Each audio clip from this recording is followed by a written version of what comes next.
We're recording. Welcome to the Malta Eurovision Song Contest 2015 in the venue of the Junior Eurovision Song Contest 2014 that happened last Saturday. Now the PBS television station decided to use the same venue for their national selection for the 2015 competition that's held in Vienna in May. Now next to us is one of the 20 semi-finalists. She's been there also in February when it was the Malta Eurovision Song Contest 2014. There she was a loveaholic. Now it's okay, it's Deborah C. Hi, I'd like to say hi to the followers as well. Good afternoon. I've just finished performing. This is my first rehearsal at Marsa Ship Building, and it went pretty well. Don't you think it's a rather strange place to have a stage?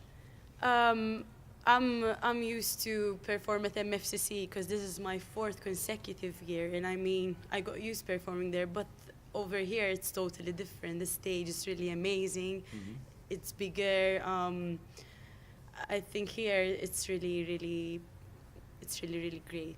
Well, you have taken part. There's a link to the Junior Eurovision Song Contest. You took part in it one time, no? Yeah, I was 14 years old. The song was Closer, and And that's a phone. Oh, okay, that's not a that's my problem. phone. It's okay. No problem. We can. it's okay. I'll call. That's the name of the song. So We'll Junior- keep saying it's okay all the time, and yeah, I took part. I was 14 going to 15. My song name was Closer, and it was a good experience. I was still very young. Yeah, but it was a good promotion for a young singer.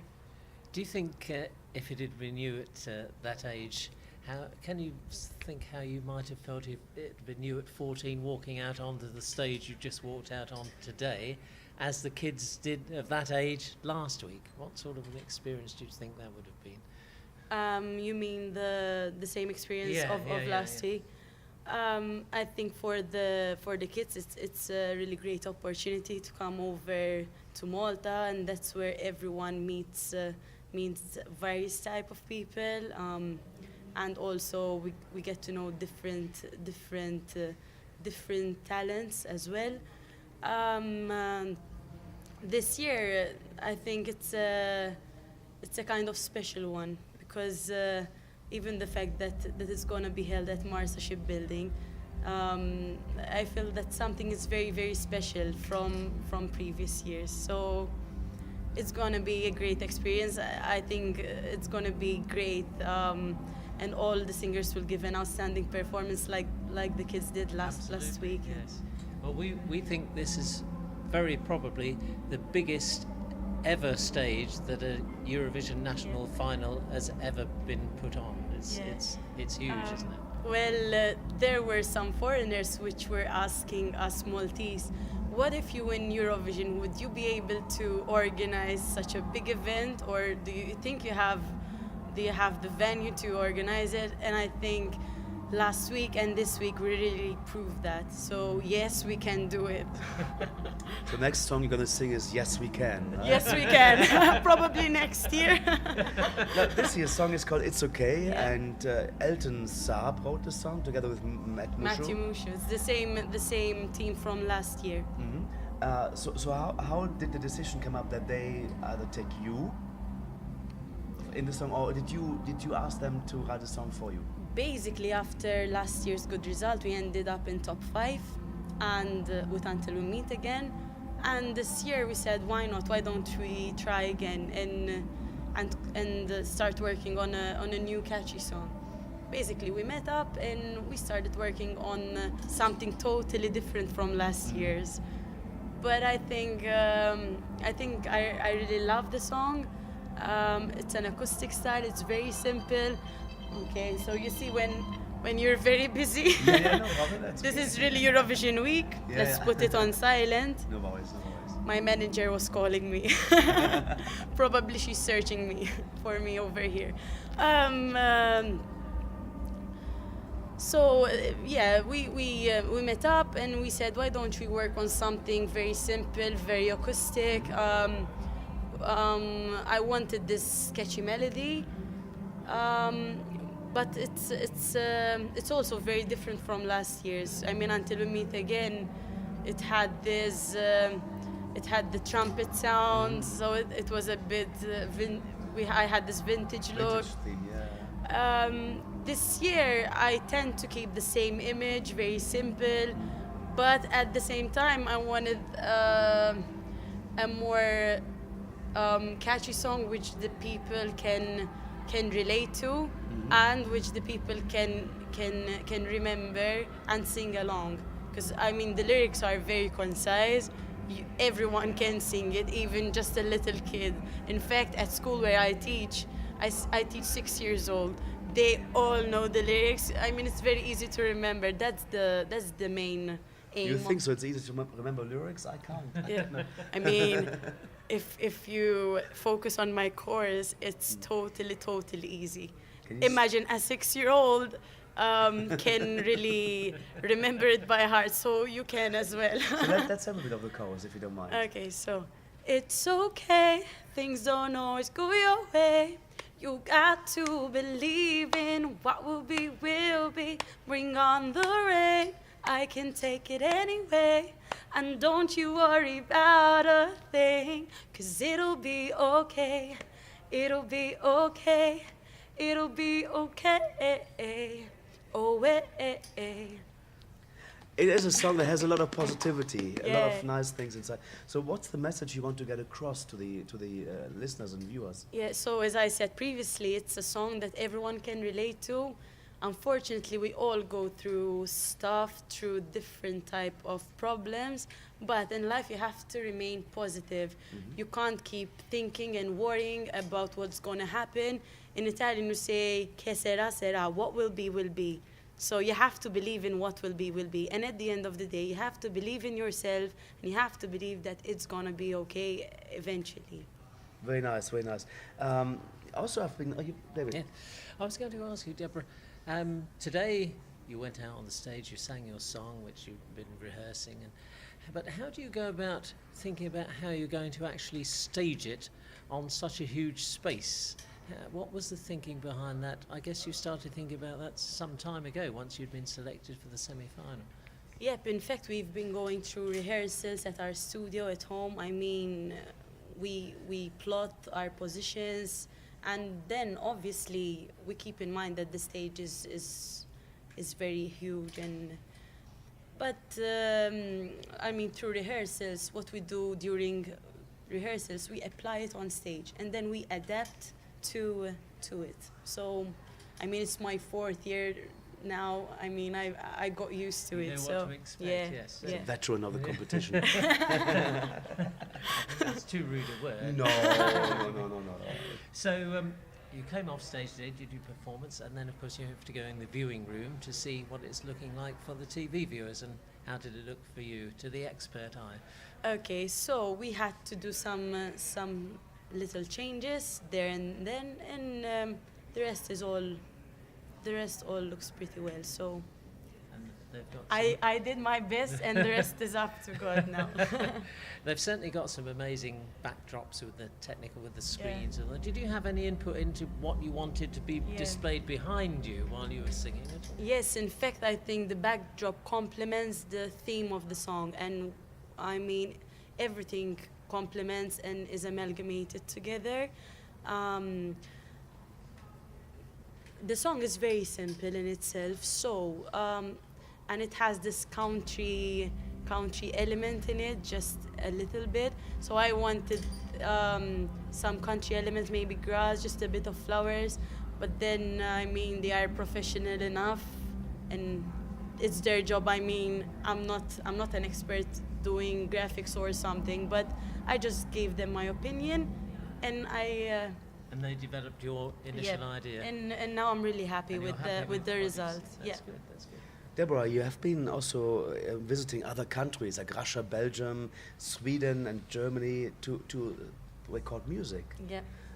What music is that, and can we actually buy it? You have a website where we can find it? Okay, so basically you can find all my music on my website. It's the www.deborahcsinger.com, and you can download all the music from there. When I've been to Russia, Sweden, it was for the same purpose of Eurovision. So I remember the first 2 years, I had international composers and authors. So we decided to have a better production. So I went, for example, specifically to Sweden. I met the composer. And for a better production, yes, I had to record my songs there. I remember in Macedonia, I've been there. I was younger. It was at the age of 14, just after the Junior Eurovision, and I went there to represent Malta in a festival in Macedonia, and I ended up winning it. So that was really a huge. Event A experience huge, for you. yeah, huge Then experience. you also have been to Lithuania, and Yeah.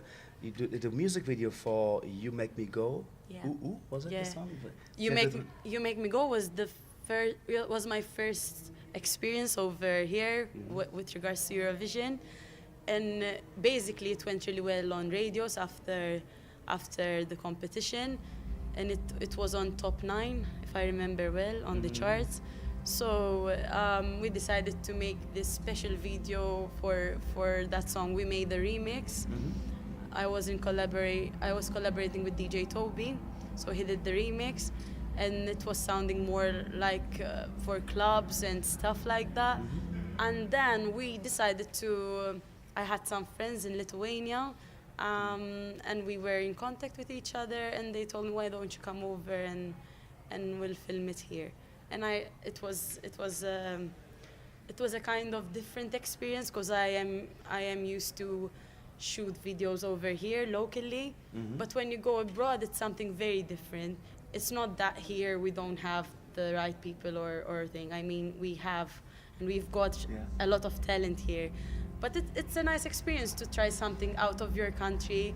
Even, for example, you see different cultures, different type of people. You work with different type of people. The ambience, for example, in Lithuania, the weather is completely different from here. So at times it's better to include something which is a bit different rather than the usual thing in Malta. We went somewhere a little different the other day, and that's to Gozo, which is where you come from, I think. yeah. Yes.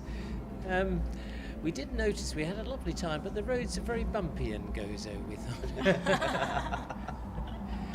What do you mean bumpy? Bumpy, very bumpy roads. Bumpy. Uneven, yes. Okay, so Gozo, it's a really small island.